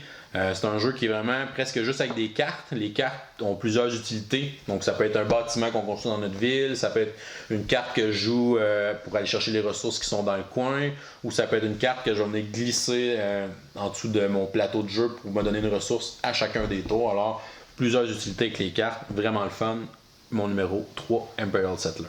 Tu vas peut-être pouvoir m'éclairer. On se questionnait justement cette semaine sur l'équilibre dans ce jeu-là. Est-ce que c'est bien balancé pour les races? Il y a beaucoup de débats à ce niveau-là là, sur les plateformes de jeux de société. Selon toi, est-ce que c'est bien balancé? Ben, je pense que ça a bien été. Les parties qu'on a jouées, ça a quand même été serré. Il y a peut-être les Japonais là, qui sont un petit peu plus spéciales à jouer, un peu plus avancés parce qu'ils peuvent attaquer eux-mêmes leur bâtiment, ou en tout cas, ils ont des samouraïs aussi qui peuvent mettre sur le bâtiment. Ils sont un peu plus complexes que les autres races. Mais moi, à date, dans les parties que j'ai jouées, là, c'était quand même bien équilibré. Je l'ai emmené, si vous voulez l'essayer. Bon. Mais moi, je pense que j'aimerais bien l'essayer parce que j'ai essayé l'autre jeu du même auteur qui est similaire, qui est 51 States, que j'ai aimé.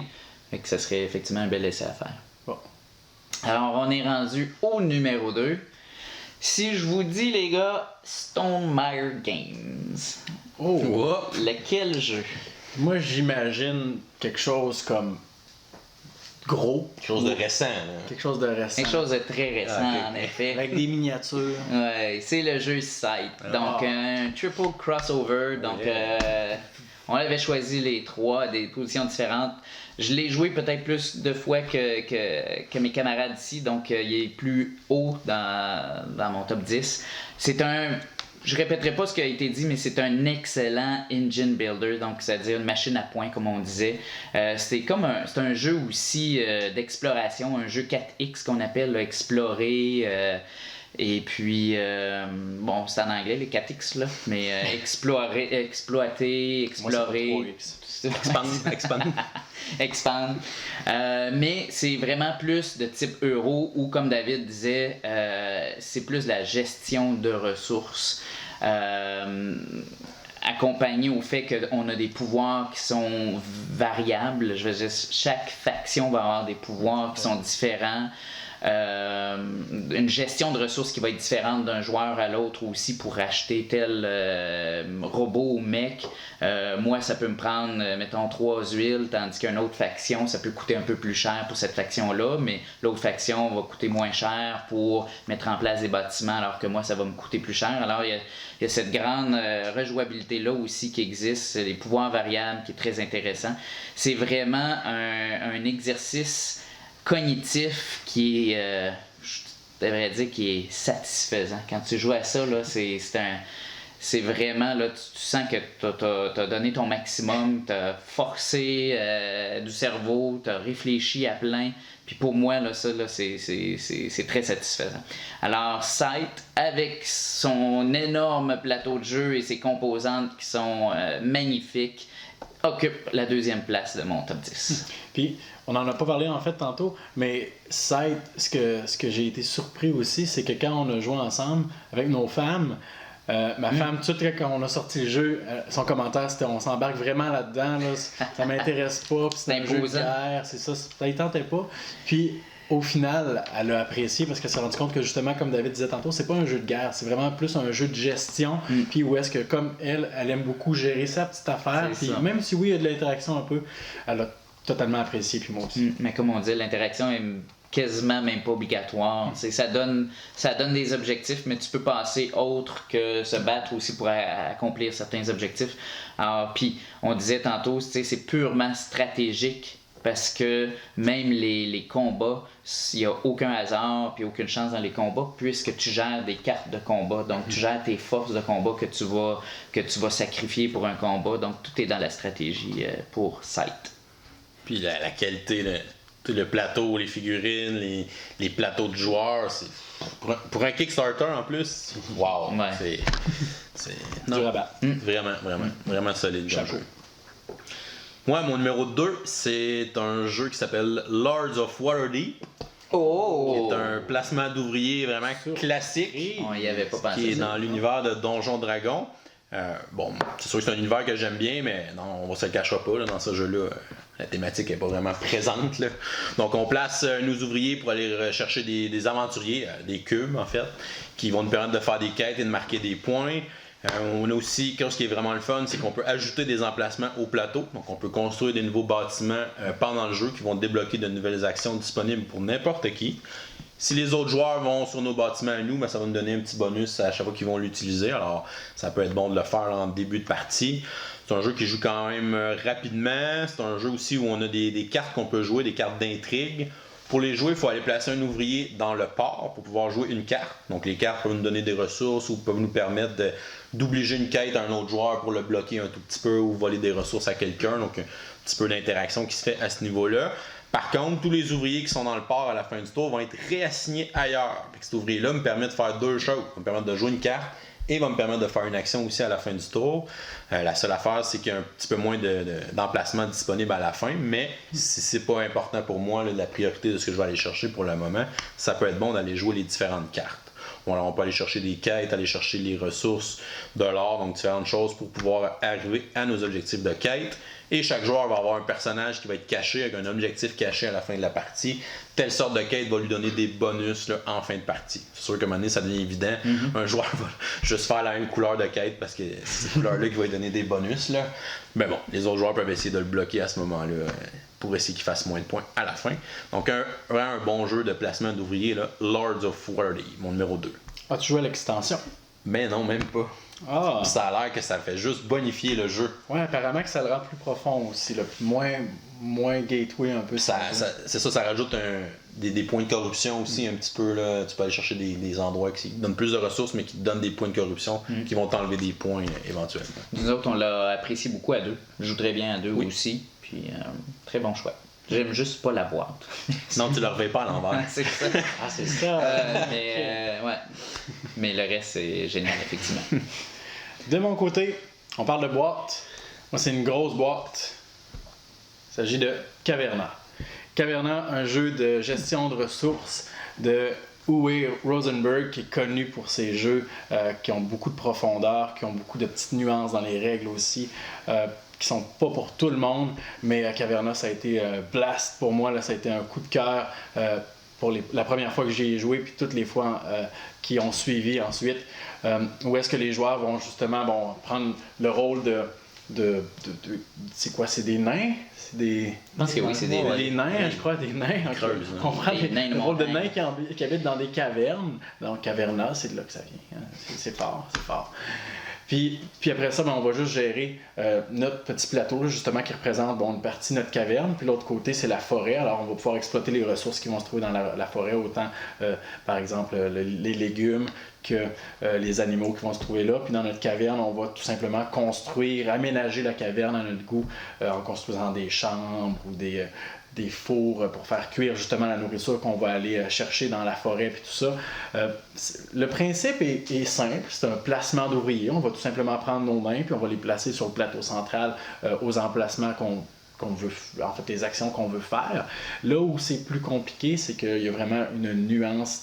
Puis il y a beaucoup de restrictions dans les actions qu'on fait. Par exemple, si on décide d'aller là, par la suite, c'est pas compliqué. On ramasse, par exemple, je sais pas, là, on peut planter peut planter des citrouilles, mais il y a certaines restrictions qui vont venir s'appliquer aussi, pas n'importe où. Il faut que ce soit dans certaines circonstances, puis tout ça. Même chose quand c'est l'heure de la récolte ou qu'il faut exploiter, par exemple, la nourriture qui vient des animaux. Il y a beaucoup de choses dans ce jeu-là. C'est une grosse boîte, il y a beaucoup de matériel. Ça peut jouer jusqu'à 6, je crois. C'est un jeu qui peut être très long.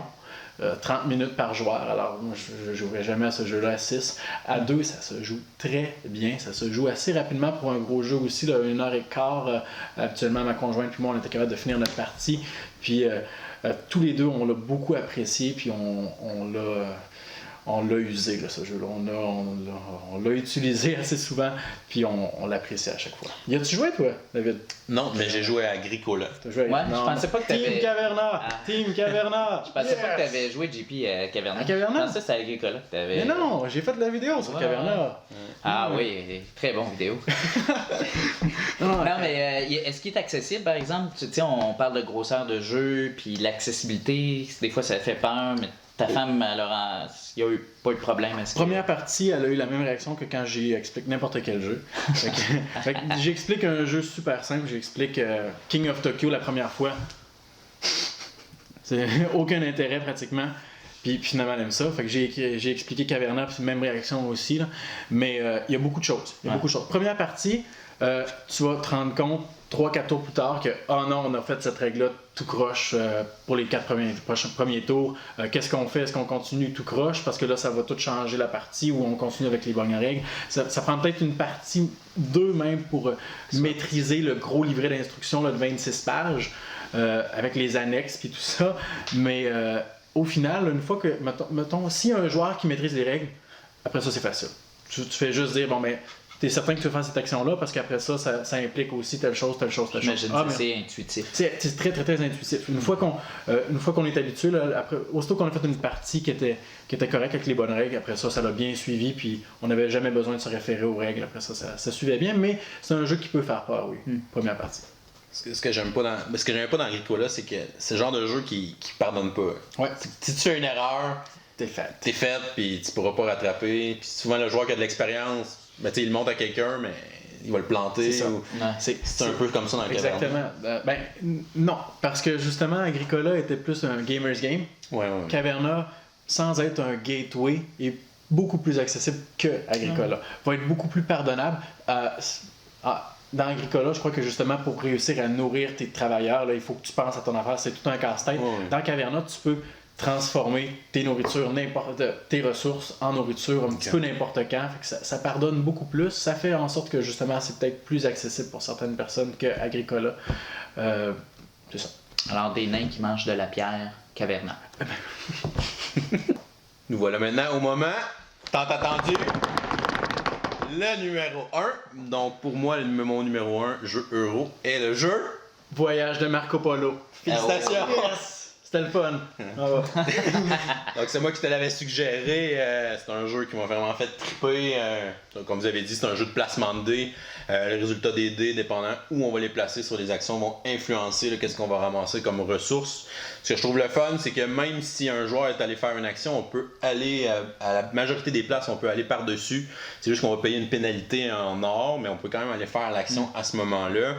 Et ce que je trouve le fun, c'est que oui, on a tout l'aspect placement de dés, mais on a tout l'aspect avec la carte aussi qu'il faut gérer.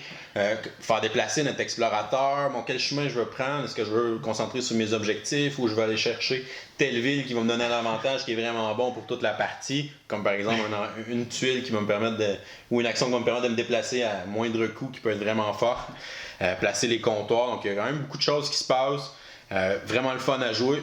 Surprenamment, il n'est pas super long, donc je pense qu'à 2 joueurs, ça joue même trop vite. Ça se joue en dedans d'une heure, donc les composantes, le plateau, tout est vraiment beau. Les dés, ils roulent bien. Ils roulent vraiment bien. Là. Donc, mon numéro 1 de jeu euro, les voyages de Marco Polo, là, vraiment à essayer. C'est un beau jeu. C'est notre deuxième crossover? Troisième. Tu l'as mis en mention honorable? C'est vrai. Ouais, c'est Moi, ça. j'en ai parlé aussi. Ouais, donc... Puis je pense qu'un fait honorable aussi, parce que faut en parler, je pense, là, c'est pas pour être têteux, mais c'est un premier jeu, je crois, qui a été fait par des auteurs féminins. C'était-tu deux Non, auteurs en fait, féminins? c'est des Italiens. C'est des Italiens. Ah, tu m'as induit en erreur, toi, hier, Je voulais que d'abord. t'aies l'air fou. Ben oui, C'est Simone. J'ai vérifié aujourd'hui. c'est mon hein. C'est Simone. Mais Bon. ils ont travaillé aussi sur Tolkien.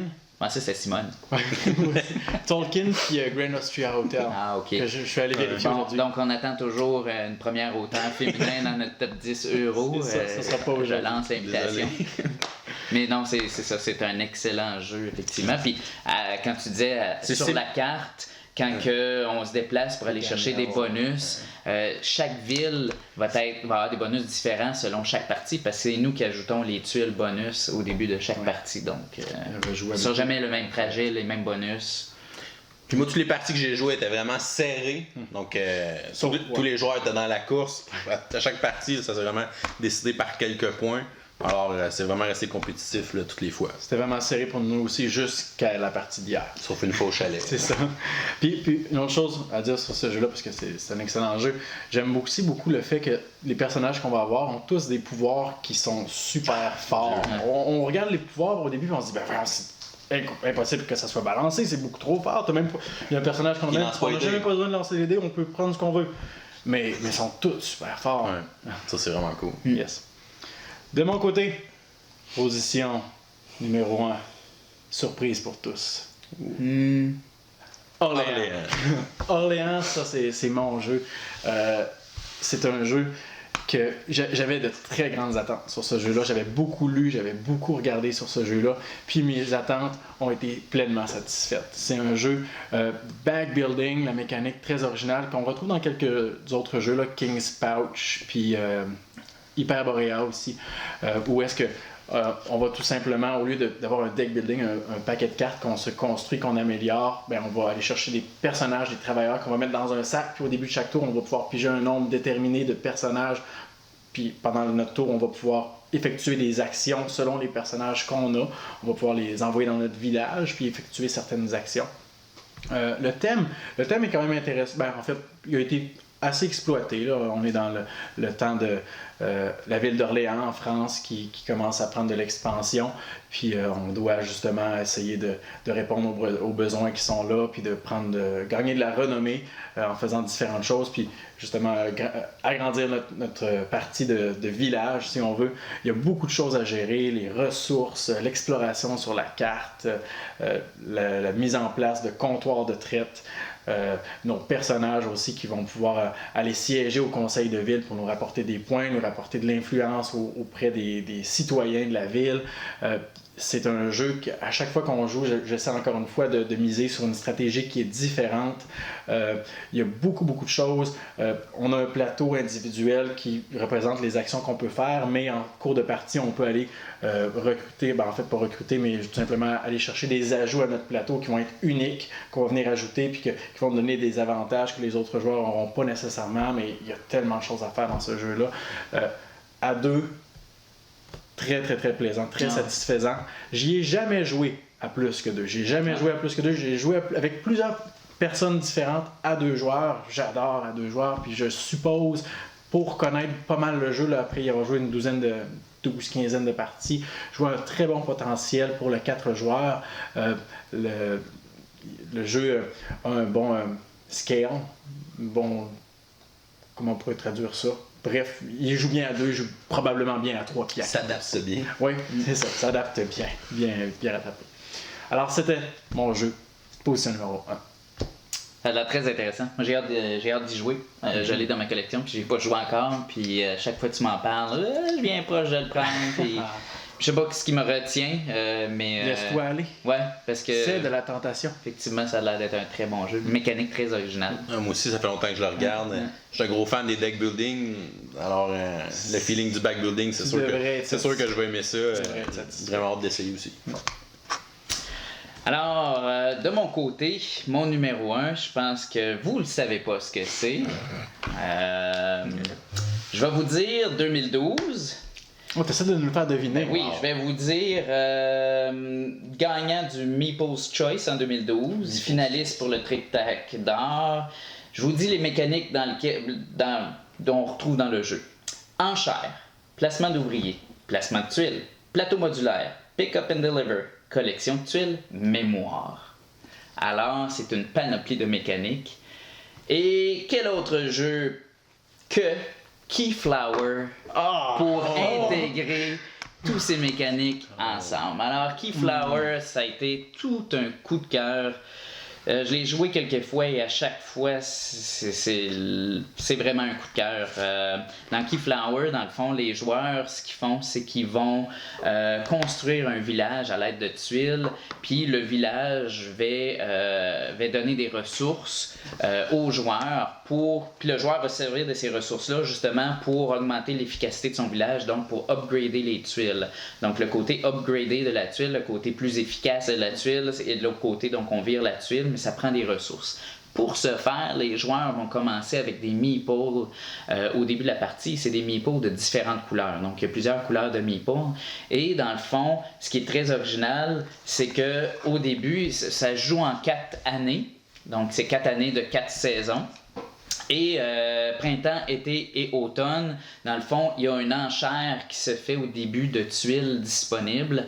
Et puis, chaque personne va utiliser ses meeples pour soit, on peut même activer les tuiles qui ne sont pas à nous, devant nous, mais on peut aussi faire une enchère sur la tuile pour, après ça, se l'approprier et la placer de façon stratégique dans notre village. Alors, de la façon que ça fonctionne, là où c'est original, c'est que si moi je dépose un meeple bleu à côté de la tuile, c'est que je vais faire une enchère sur la tuile. Et s'il y a quelqu'un qui veut surenchérir pour s'approprier la tuile, il doit absolument déposer la même couleur de meeple que moi, mais en surplus. Donc, il va devoir déposer 2, peut même en déposer 3 s'il veut. Et puis, c'est un jeu de mémoire parce que à chaque saison aussi, il y a des bateaux qui arrivent avec différents meeples aussi dessus. Et tu peux aller récupérer, tu vas miser aussi sur ces tuiles-là pour aller chercher les meeples et tu vois les couleurs de meeples qui sont disponibles sur les tuiles. Alors, quand tu vois qu'un joueur prend tel meeple, ben, tu peux tenter, c'est sûr qu'il y a plusieurs joueurs puis plusieurs couleurs de meeples, mais tu peux quand même tenter de dire « OK, ce joueur-là a ramassé un meeple vert, donc à faire attention parce que les meeples verts vont juste être débloqués durant la partie. Donc c'est pas tous les gens qui vont avoir le meeple vert et les meeples verts c'est quasiment de s'assurer que tu vas gagner une enchère ou que tu vas activer une tuile. Alors ça tu peux le mémoriser puis dire ok lui est dangereux avec son meeple vert, il peut tout biaiser mes plans. Mais c'est ça. Fait une fois que la saison est terminée, tu prends les tuiles que tu as gagnées les enchères. Tu peux perdre des meeples sur les tuiles que tu n'as pas gagnées. Donc, tu n'as pas toujours les mêmes meeples en main. Et tu prends les tuiles, tu les places. Et comme je disais, après ça, tu as droit à des mouvements de ressources sur ton plateau, des mouvements de meeples. Tu as droit aussi de prendre tes propres meeples puis aller débloquer des ressources ou t'approprier des ressources sur les villages adverses aussi, bloquant ainsi leur production. Donc vraiment, là, pour moi, là, comme j'ai dit, c'est toute une intégration de plusieurs mécaniques. Puis le jeu le fait de façon fluide, intuitive et pas très complexe non plus à comprendre. Facile à jouer, puis une grande variabilité parce qu'il vient avec plein de tuiles dans les différentes saisons. Donc on n'aura jamais la même partie, jamais les mêmes meeples aux mêmes endroits. Donc Keyflower pour moi, là, c'est, à chaque fois que je joue à ce jeu-là, c'est un énorme coup de cœur, d'où ma position numéro 1. Je pense que tu as joué, t'as joué avec moi d'ailleurs. J'ai joué avec toi, je l'ai acheté après avoir joué avec toi. C'est un excellent jeu. Il aurait très bien pu se retrouver dans mon top 10. J'ai trouvé la seule raison pourquoi il n'est pas dans mon top 10, c'est que je l'ai trouvé beaucoup plus amusant. On a joué à 4? Oui. À 4. À 2, c'est très le fun, là. C'est super. Mais j'avais joué à 4. Puis on avait joué à 4, j'avais beaucoup apprécié, mais j'aurais aimé ça le réessayer. Ça faisait trop longtemps dans ma mémoire, pour ma mémoire, afin de déterminer s'il se méritait une place ou non dans mon top 10. Mais comme tu dis, la rejouabilité, le fait que chaque partie va être différente, puis que même si on avait les mêmes tuiles, là, imaginons que ça arrive, on ne ferait pas les mêmes choses nécessairement. Fait que chaque partie est unique. Puis, il n'y a pas vraiment de moyen d'être bloqué ou quoi que ce soit, là, à moins de vraiment mal prévoir ces choses. Mais c'est un excellent jeu. Je m'attendais à ce qu'il soit dans ton top 10, mais rendu à la première place, je m'attendais jamais à ça. Ouais, pour moi, je trouve tellement qu'il y a cette fluidité-là, là, puis avec les différentes mécaniques. Puis, j'ai oublié de mentionner, la saison d'hiver, c'est cette saison-là aussi que tu as des tuiles qui valent des points. Donc, c'est là où les joueurs vont faire leurs points dans la partie. C'est que ces tuiles-là, quand tu les places dans ton village, après ça devient un peu une stratégie vers laquelle tu veux tendre. Parce que ces tuiles d'hiver-là vont te donner des points là, à la fin de la partie, selon les ressources. Fait que tu peux aussi adapter ta stratégie en cours de jeu selon les tuiles qui sont disponibles aussi. Puis ce que j'aime encore beaucoup de ce jeu-là, c'est que c'est pas un jeu où est-ce qu'on fait les points au fur et à mesure. On fait les points en fin de partie seulement. Alors ça fait en sorte qu'en fin de partie, le résultat, le countdown final est imprévisible. On a cette tension-là, un petit peu comme dans Five Tribes aussi, c'est quelque chose que j'aime beaucoup, où est-ce qu'en fin de partie, on regarde tout ce qu'on a fait dans le village, on fait le décompte, puis c'est toi qui as gagné, mais je m'attendais tellement à ce que ça me rapporte plus de points, puis finalement, je t'ai laissé faire ça. Cette imprévisibilité-là, moi, c'est quelque chose que j'apprécie beaucoup dans les jeux. Moi, je mets ça sur ma liste de jeux à essayer. Parmi tous les autres qu'on a dit. Je pense qu'on va en avoir plusieurs à essayer là, prochainement. Et voilà, c'est ce qui complète notre top 10 jeux euro. J'espère que vous avez grandement apprécié. Si vous êtes d'accord ou pas avec nos choix, vous pouvez nous laisser des commentaires dans la version en bas. Ou quels sont vos choix de top 10 jeux euro. On aimerait ça aussi les connaître. Gênez-vous pas, allez nous laisser des commentaires. Merci les gars de m'avoir accompagné dans ce top 10. C'était vraiment génial. Sympathique. De mon côté, en tout cas, moi, ce que je peux dire, c'est qu'on s'est aperçu comment c'était vaste, parce qu'on a juste eu deux triple crossover. Donc, deux jeux qui étaient tous sur notre liste. Fait que je pense que la catégorie euro, c'est variable, c'est changeant aussi. On a des exemples de jeux hybrides qui intègrent plus un petit peu les dés, la chance, la thématique. Fait que on avait beaucoup de choix. Moi, j'ai apprécié beaucoup. Merci pour cette initiative-là. De mon côté, regardez, vous pouvez me suivre sur ma chaîne Mes Partis Pris. Vous pouvez me suivre sur ma page Facebook. Puis, avant de laisser la parole à mon collègue de l'école du jeu, je vous souhaite tous de vous amuser et faites une partie. Yes! De mon côté, je suis très content qu'on ait fait ce top 10-là parce que c'est certain que moi, de mon côté, j'entends parler de jeux que je connaissais déjà mais que j'ai pas eu la chance de tester. Puis là, ça me donne le goût. Je dirais que ça va me coûter cher. Puis ça m'a permis de découvrir aussi certains jeux comme ta position numéro 10 que je connaissais presque pas. Puis ça aussi, ça me donne le goût d'en apprendre plus sur ce jeu-là. Fait que je pense que, justement, là, si vous écoutez cette vidéo-là, je suis convaincu que vous avez, vous aussi, pris des notes, des jeux qui vous intéressent, que vous avez découverts ou des jeux pour lesquels vous êtes en accord avec nous sur leur position dans notre top 10. De mon côté, vous pouvez nous suivre sur ma chaîne YouTube, l'École du jeu, sinon page Facebook du même nom, l'École du jeu. Puis, de mon côté, je vous dis salut, à la prochaine, merci pour votre écoute. Merci, je vous dis à la prochaine et continuez de gagner.